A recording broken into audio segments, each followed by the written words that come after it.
గొప్పవాడండి పౌలు గారు, ఎంత గొప్ప ప్రసంగికుడు, ఎంత గొప్ప విద్వాంసుడు, వేదాంతి ఆయన. అసలు పౌలు గారు అంత గొప్పవాడు ఉన్నాడా? యేసుక్రీస్తు తర్వాత అసలు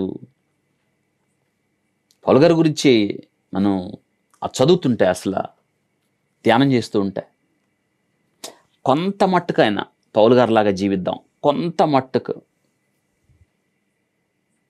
అనిపించాలి మనకి. నీకు నాకన్నా ఎక్కువ చదువుకున్నాడు ఆయన. గమనీయులు పాదాల యొద్ద ఆయన నేర్చుకున్నాడు. నేటి కాలంలో పిహెచ్డి అంటున్నామే, ఆ కాలంలో ఆయన టార్సస్ యూనివర్సిటీలో పిహెచ్డి చేశాడు ఆయన. ప్రపంచంలో అప్పటికి 3 యూనివర్సిటీలు ఉండేవి. రోమ్లో, ఏథెన్స్లో, తార్సులో.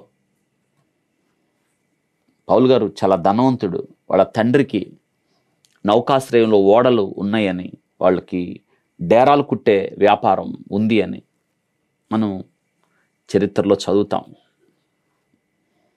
ద్వంద్వ పౌరసత్వం ఉంది. ఆ దినాల్లో రోమ పౌరసత్వం ఉన్న గొప్ప వ్యక్తిన, బహుభాషా కోవిదుడు, ధర్మశాస్త్ర పండితుడు ఆయన. ఎన్ని ఉన్నాయండి. అటువంటి పౌలు గారు నిజంగా క్రీస్తు కొరకు ఆయన పడిన ప్రయాస, ఆయన జీవించిన జీవితం నేటి దినాన యవనస్తులకు మాదిరి. తన మాదిరిని తిమోతి ముందుంచాడు, తీతు ముందుంచాడు, ఎపఫ్రొదితు, ఎపఫ్రా, అర్కిప్పు, తీతు, సోసిపత్రు, ఇలాగా మనం ఎంతోమంది యవనస్తుల గురించి చూస్తాం. మనం ఎంత అద్భుతమైన జీవితం పౌలు గారిది. మీరు చదవాలి, పత్రికలు చదవాలి. చాలామంది చదవరు పత్రికలు. పౌలు గారు రాస్తాడు పత్రికలు. ఆ పత్రికలు చదివినప్పుడు మనకి ఎంతో గొప్ప భక్తి జీవితాన్ని సాధకం చేసుకోవడానికి, క్రమమైన జీవితాన్ని అవలంబించడానికి ప్రభు మనకు సహాయం చేస్తాడు. వింటున్నారా? దేవుడు మీతోనే మాట్లాడుతున్నాడు ఈ వాక్య భాగం ద్వారా. హెచ్చరిక, మనకి గద్దింపు, ఈ తలంపులు దేవుడు మనతో మాట్లాడుతున్నాడు. ఎందుకు కూర్చున్నాడు కిటికీలో? ఐతుకు కింద కదా కూర్చోవాలి. బహుశా ఎవరి మాట వినడేమో, ఆలస్యంగా వచ్చాడేమో, కింద కూర్చుంటే నన్ను ఎవరు పట్టించుకుంటారు, కిటికీలో కూర్చుంటే అందరు నా వైపు చూస్తారనేమో. కారణాలు ఏమైనా, నిర్లక్ష్యం, లెక్కలేనితనం, పెద్దలంటే గౌరవం లేదు. ఐతుకు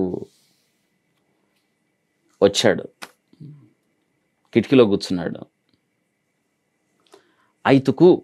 ఐతూకస్ అంటే అర్థం ఏంటంటే అదృష్టవంతుడు అని అర్థం. అదృష్టవంతుడు లేదా బ్లెస్డ్ అని అర్థం. ఎవరిని అదృష్టవంతుడు అంటాం మనం?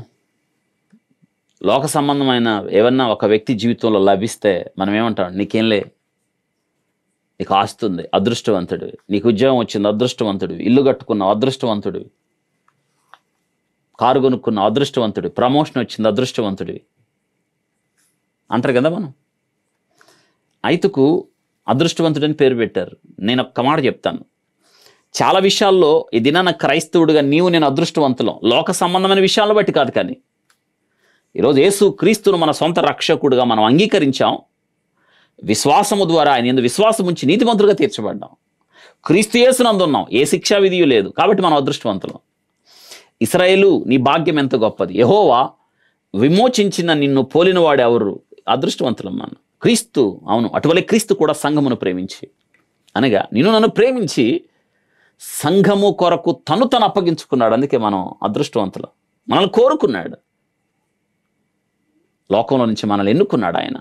మనం వెర్రివారం, బలహీనలను, నీచులం, తృణీకరించబడ్డ వారం మనం ఎన్నుకున్నాడు ఆయన.